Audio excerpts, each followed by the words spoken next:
साथियों नमस्कार। मैं पवन कुमार श्रीवास्तव फिर से चैनल में आपका स्वागत है।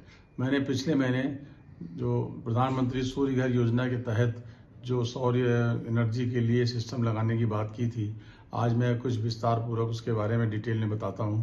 पिछले वीडियो में हमने बताया था कि कितने किलोवाट का आप लगवा सकते हैं, उसमें कितनी सब्सिडी मिलेगी, कैसे ये काम करता है। अब मैं बताऊंगा कि इंस्टॉलेशन के बाद आपको मीटर रीडिंग जब आपको मिलेगी तो आप कैसे इसको एसेस करेंगे कि कितना यूनिट आपका बन रहा है, कितना कंज्यूम कर रहे हैं और कितने की बिलिंग हो रही है। तो इसमें एक नेट मीटर होता है। उस नेट मीटर में आपको ये देखना होता है कि आपकी कितनी बिजली इंपोर्ट हुई, यानी कि आपने कितना खर्च किया, और एक्सपोर्ट मतलब कि जो आपकी बिजली सौर ऊर्जा से जो बनी है वो कितनी एक्सपोर्ट हुई, और इन दोनों के बीच का डिफरेंस ही आपका बिजली का बिल होता है। तो इसको समझने के लिए आप इसको समझिए, जैसे कि मैं एक एग्जाम्पल के रूप में बताते हैं कि जैसे आपके सौर ऊर्जा से अगर बिजली बनती है और वो बनती है एक दिन में 50 यूनिट, और नॉर्मल कोर्स में 1 किलोवाट में 4 से 5 यूनिट बनती है, तो अगर 10 किलो का आपका है तो आपका टोटल 50 यूनिट का बनेगा। तो 50 यूनिट अगर बिजली बनती है एक दिन में, तो और आपका कंज्यूमशन 40 यूनिट है, यानी कि आपका 10 यूनिट एक्स्ट्रा बच रहा है।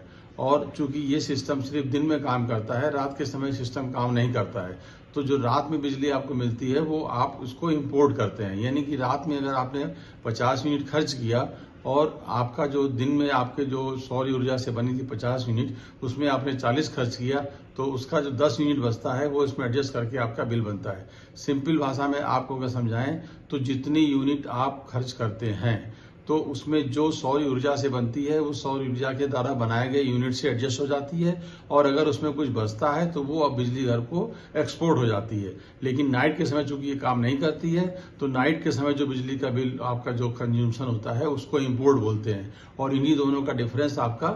तो आप जब भी कभी आप अपना मीटर का देखेंगे तो उसमें आपको कुछ फिक्स चार्जेज होते हैं, जो किलोवाट के हिसाब से 60-70 रुपए, 80 रुपए, 90 रुपए, अलग अलग जगहों पे अलग अलग रेट है। वो रेट तो आपको देना ही होगा, लेकिन जो आपकी रीडिंग होती है बिजली की खपत की, उस रीडिंग में आपका असर पड़ेगा। उस रीडिंग में असर इसलिए पड़ेगा क्योंकि आपने दिन भर में अगर सोलर सिस्टम ने 50 यूनिट का उसने बनाया और आपने 40 खर्च किया, तो 10 आपका क्रेडिट बिजली घर को चला जाएगा।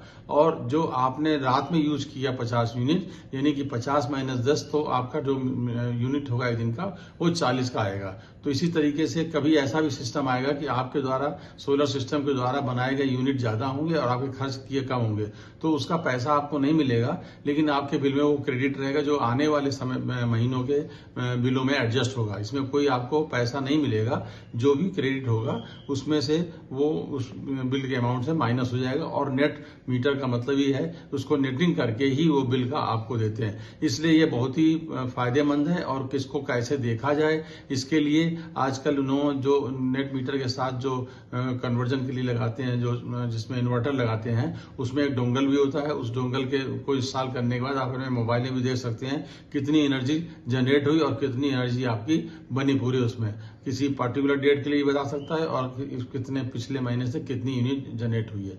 तो इसलिए आप बिल्कुल कंफ्यूज मत होइए। आपके मीटर में 2 रीडिंग होती है, एक रीडिंग होती है इंपोर्ट की और एक रीडिंग होती है एक्सपोर्ट की। एक्सपोर्ट की यूनिट का मतलब जो यूनिट आपके सोलर सिस्टम ने बनाई और जितना आपने दिन में खर्च किया वो माइनस करके वो नेट करके वहां लिख देता है। और जो रात में जबकि चूंकि सोलर सिस्टम काम नहीं करता है, सनसेट के बाद जब सन की रिदम नहीं रहता है, तो वो आपका इंपोर्ट होता है और उसी हिसाब से बिल बनता है। आशा है, नहीं पूर्ण विश्वास है आपको ये समझ में आ गया होगा।